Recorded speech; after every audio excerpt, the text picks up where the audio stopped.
শংকৰ সংঘই যিখন তেওঁলোকৰ সংবিধান তেওঁলোকে লিখিছে এখনটো শংকৰদেৱে লিখি যোৱা নাই, এখনটো নিৰ্দিষ্ট কিছুমান ব্যক্তিয়ে লিখিছে। সেই গতিকে আমি তেওঁলোকলৈ আহ্বান যে তেওঁলোকে বাৰে বাৰে আহোমৰ লগত যে সংঘাতপূৰ্ণ অৱস্থা হ'বলগীয়া হৈছে, তাতে যিসমূহ ব্যক্তি আজি সংঘৰ সংঘত জড়িত হৈছে সেই ব্যক্তিসকল আমাৰ আহোমৰে ব্যক্তি।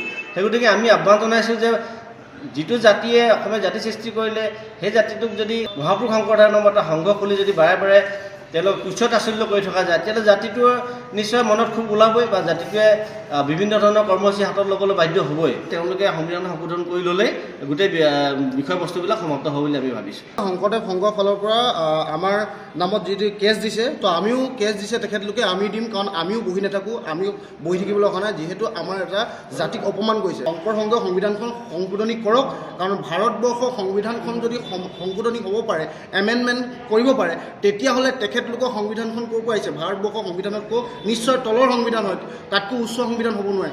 যদি ভাৰতৰ আমাৰ সংবিধানখন সংশোধন কৰিব পাৰে, তেতিয়াহ'লে তেখেতলোকৰ সংবিধান সংশোধনী কৰিব লাগিব, আৰু সেইটো আমাৰ ফালৰ পৰা দাবী আছে। সংশোধনী নকৰালৈকে আমি কিন্তু এনেকৈ বহি নাথাকোঁ, আমি ইয়াৰ উচিত তদন্ত কৰি উচিত ইয়াৰ যি ব্যৱস্থা ল'ব আছে আমি তাৰ এখন যৌৱিকতা সদায় লৈ যাম, আৰু অনাগত দিনতো যি হ'লেও যি হৈ যাওক আমি জাতিক কেতিয়াও অপমান কৰিব নিদিওঁ।